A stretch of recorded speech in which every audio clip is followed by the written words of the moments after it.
បាទអញ្ចឹងសូមជម្រាបសួរពុកម៉ែបងប្អូនទាំងអស់គ្នាដែលតាមដានវីដេអូនៅ Channel YouTube របស់ខ្ញុំអញ្ចឹងសូមពុកម៉ែបងប្អូនមកតាមដានទស្សនារបៀប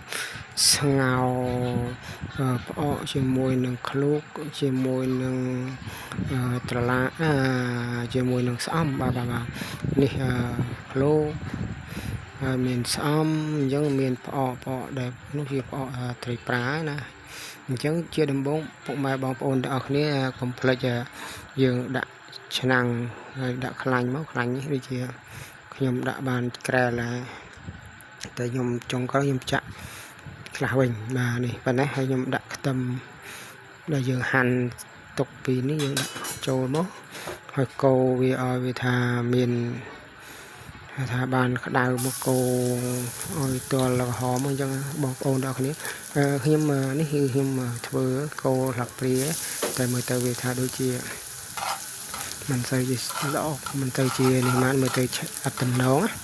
តែសម្រាប់បងប្អូនទាំងអស់គ្នាអាចមើល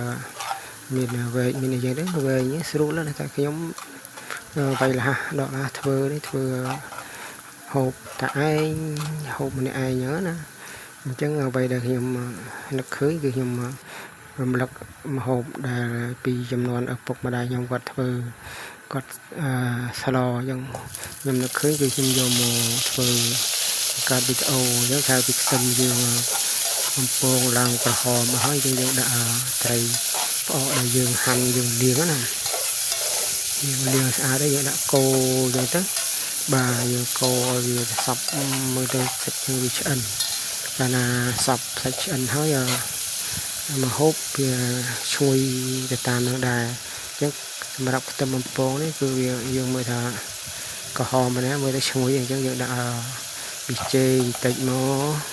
យើងដាក់សិនណាយើងកុំដាក់យកសាច់តាមប្រភេទយើងស្លោយើងដាក់គ្រាន់តែជាគូឲ្យយវល់ឲ្យចូលគ្នាអញ្ចឹងទៅហើយខ្ញុំក៏ដាក់ស្ករដែរស្ករនោះដាក់បន្តិចមកអញ្ចឹងយើងកូរឲ្យសព្វសម្រាប់យើងកូរសព្វហើយអញ្ចឹងបងប្អូនទាំងអស់គ្នាកុំភ្លេចមើលថាតំណងសព្វគ្រប់ហើយយើងអញ្ចឹងយើងចាក់ទឹកមកបោយចូលក្នុងហ្នឹងណាអញ្ចឹងកាលណាស្ងោរវាត្រូវមានទឹកហើយអញ្ចឹងយើងចាក់ទឹកចូលមកពុកម៉ែបងប្អូនទាំងគ្នាហើយយើងចាក់ទឹកយកមកបោយមកមើលទៅហើយយើងក្របវាឲ្យចិត្តទៅហើយទុកចោលមកទៅទៅដល់ពេលនេះវាឲ្យវាពុះសិនណាដល់ពេលវាពុះហើយយើងជាចាំបាច់ជាដំបូងយើងត្រូវដាក់បន្លែយើងនោះមានអីគេមានឃ្លោកបាទចឹងឃ្លោកបងប្អូនណាមានឃ្លោកដាក់ឃ្លោកទៅចូលចិត្តបងប្អូនណាមានតឡាចដាក់តឡាចទៅមើលខ្ញុំនេះខ្ញុំប្រើឃ្លោកបាទចឹងម្ហូបនេះបងប្អូនធ្វើគ្នាច្រើនកុំកោដៃដូចខ្ញុំចឹងខ្ញុំតែឯងខ្ញុំលាងស្អាតដែរខ្ញុំកាយបន្លែដាក់ចូលដោយប្រើដៃចឹងណាអញ្ចឹងបងប្អូនមានគ្នាច្រើនយើងមិននេះយើងប្រើវែកឆាដួសចាក់ចូលមកតែខ្ញុំវា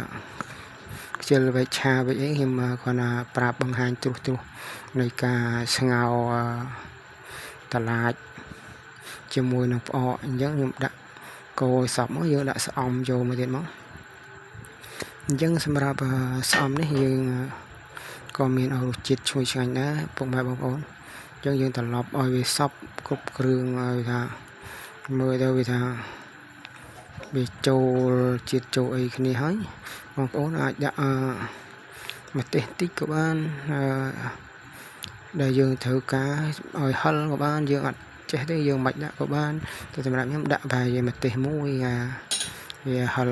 ទៅវាបានមានឆ្ងាញ់អញ្ចឹងតោះមកយើងគ្របបាទយើងគ្របហើយទុករយៈពេលមកពុះទេយើងបើកមើលទៅយើងខ្វះអីបើយើងខ្វះអីដូចជាប៊ីចេងអានេះយើងដាក់ស្លឹកខ្ទឹមទៅដាក់ស្លឹកខ្ទឹមកូរភ្លុកមើលទៅបងប្អូនភ្លុកមើលទៅយករសជាតិដែលបងប្អូនត្រូវការខ្វះប៊ីចេងដាក់ប៊ីចេងទៅខ្វះស្ករដាក់ស្ករទៅខ្វះអំបិលដាក់អំបិលទៅហើយអានេះជាការចុង បាទនេះជាសម្លដែលរួចរាល់ហើយសម្រាប់អញ្ចឹងពុកម៉ែបងប្អូនទាំងគ្នាអាចមើលតាមហ្នឹងទៅដល់ពេលយើងកូររួចរាល់អស់ហើយយើងនឹងក្របវាទុកចោលឲ្យវាបន្លែហ្នឹងវាឆ្អិនទៅនេះសម្រាប់ពុកម៉ែបងប្អូនទាំងគ្នាការដែលឆ្អិនហើយអញ្ចឹងយើងមានដួសបាយអញ្ចឹងយកមកហូបទៅម្នាក់ឯងធ្វើតែឯងហូបតែឯងបាទអញ្ចឹងសម្រាប់ពុកម៉ែបងប្អូនទាំងអស់គ្នាតាមដានទស្សនានៃការហូបនៃសម្លស្ងោរស្អំជាមួយនឹងឃ្លោកបាទអរគុណច្រើនពុកម៉ែបងប្អូនទាំងអស់គ្នាដែលបានតាមដានវីដេអូអញ្ចឹងសូមកុំភ្លេចជួយ share like វីដេអូឬក៏ subscribe លើ YouTube របស់ខ្ញុំបាទផងបាទអញ្ចឹងសូមជូនពរសុខភាពល្អសម្រាប់ពុកម៉ែបងប្អូនទាំងអស់គ្នាតាមដានវីដេអូមួយនេះបាទសូមអរគុណបាយបាយជម្រាបលា